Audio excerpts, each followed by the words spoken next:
El 7 de diciembre de 1941, Hitler dictó un decreto que ordenaba detener y desaparecer a las personas que se opusieran a la ocupación nazi sin dejar ningún rastro de ellas. Miles de personas fueron llevadas desde los territorios conquistados a Alemania sin que nunca se supiera cuál fue su destino final. Los familiares y la población en general quedaban aterrorizados y en completa incertidumbre sobre la suerte de los desaparecidos. Según Hitler, de esta forma se lograba eliminar la resistencia de manera radical y duradera. Uno de los peores delitos de la historia contemporánea, la desaparición forzada, se inaugura con este decreto llamado Noche y Niebla.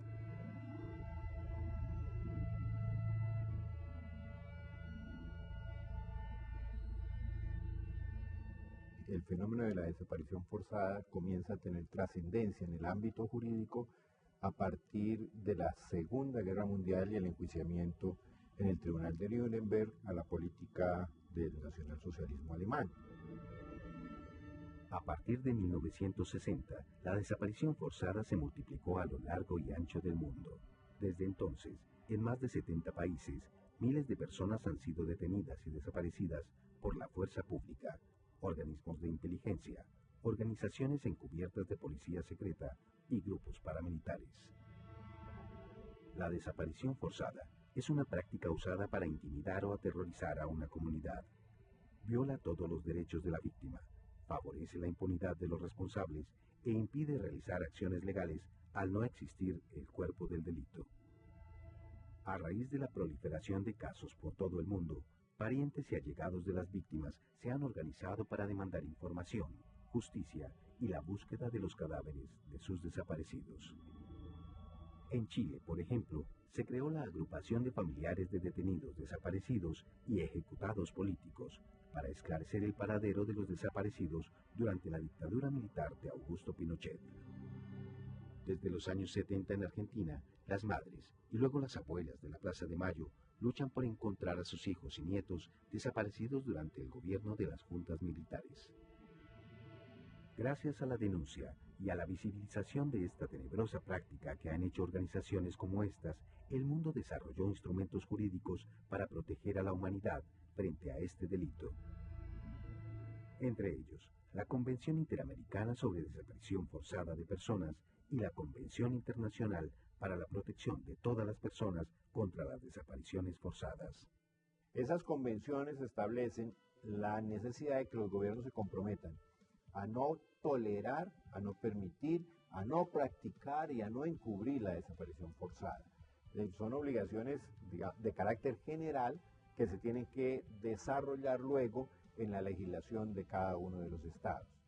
Pero adicionalmente establecen obligaciones en relación con la búsqueda permanente de personas desaparecidas y obligan también a tomar una serie de medidas de prevención de la desaparición forzada de personas, así como a otra serie de modificaciones legislativas, como puede ser en el caso de Colombia, para que la acción derivada de la desaparición forzada de personas sea o tenga carácter imprescriptible, es decir, que puedan siempre las comunidades, los estados o los interesados establecer el paradero de las víctimas y la responsabilidad de los perpetradores de la violación, independientemente del tiempo que ha transcurrido entre la desaparición y la acción estatal correspondiente.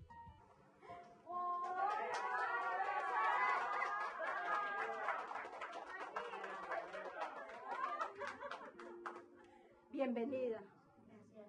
No, pues de mi hijo extraño todo. Para el Día de Madres vino, un mes antes se fue él. Y entonces me dijo, mamá, yo me tengo que volver, estoy trabajando en una finca.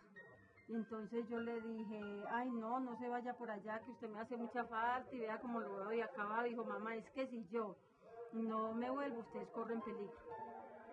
Así me dijo. Y entonces le di la bendición y se fue. Eso hace 6 años. Y hasta el sol de hoy, porque yo no me volví a dar cuenta de él.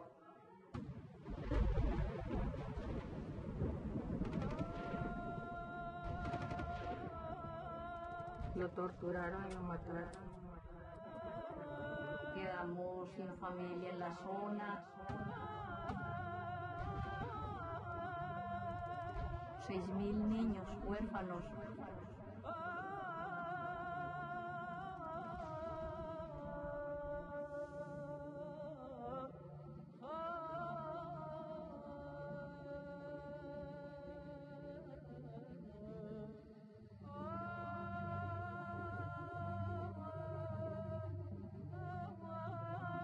Nunca más.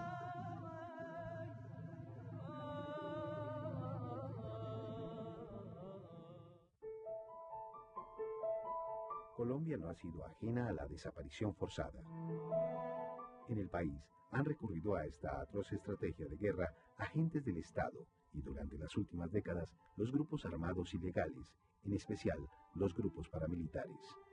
Y es tal vez con el auge del paramilitarismo en donde se producen más desapariciones forzadas en Colombia. Y estamos hablando de que más o menos en los años 2000 a 2003 se producían cerca de 3.000 desapariciones por año reportadas. No sabemos cuántas que no hubiesen sido reportadas.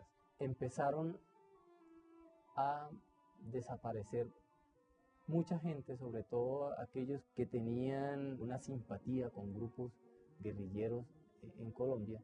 Entonces, una de las formas de combatirlos fue desapareciendo a los campesinos o aquellas personas organizadas en acciones comunales, en sindicatos, y llegó un momento en que eso se desbordó, ya ni siquiera tenían que ver con que si la persona pertenecía o no a un movimiento social, sino que simplemente se le acusaba de ser guerrillero o de ser simpatizante, y para tener el dominio de la región o de la zona, pues simplemente iban desapareciendo. Después se usó también como técnica para apropiarse de bienes, de tierra, de ganado, para horrorizar a la comunidad. Según cifras oficiales, en Colombia han desaparecido forzadamente alrededor de 10.000 personas, pero para las ONGs que trabajan en el tema, el número de los desaparecidos asciende a 30.000. En uno u otro caso, el problema es de inmensas dimensiones. Buenos días. Ay, vengo a averiguar a unos muchachos que tengo desaparecidos. Está un hermano mío desde el 2003, el día 14 de enero, para que usted me informara qué personas han ingresado acá con los nombres de Humberto Jesús Zapata Carmona.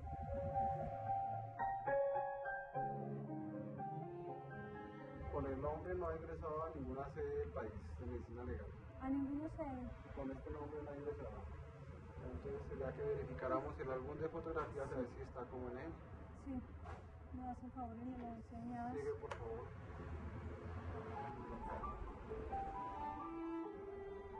Estos son todos los del 2007, ¿no es cierto?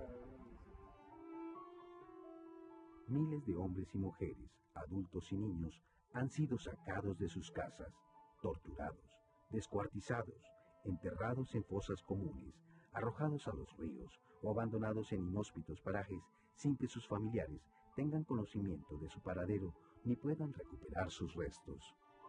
Esclarecer estos hechos y erradicar la desaparición forzada debe ser uno de los compromisos nacionales si se quiere pensar en la paz y la reconciliación. ¿Qué le sucedería a ustedes si esta tarde uno de los suyos no regresara a casa? Comienza una tortura que se mantendrá el día de mañana y que se prolongará a veces años. Y es la tortura de la incertidumbre, de no saber qué fue de aquel ser querido. Llegan las cosas a tal extremo que hay algunas de estos parientes de los desaparecidos que se contentarían con saber dónde está el cadáver. Ya dejan a un lado, por demasiado optimista, la idea de encontrarlos vivos. Pues bien, no puede haber alivio a la desaparición si no se conoce una verdad sobre el destino de los desaparecidos. Hoy iniciamos la presentación de unos casos que pretenden mostrar el drama de la desaparición, no desde el punto de vista de las estadísticas o de las teorías, sino del relato conmovedor de personas que están padeciendo eso frente a nuestra indiferencia. Se trata de que el país enfrente el hecho de la desaparición, porque solo enfrentándolo con toda su crudeza podemos pensar en soluciones.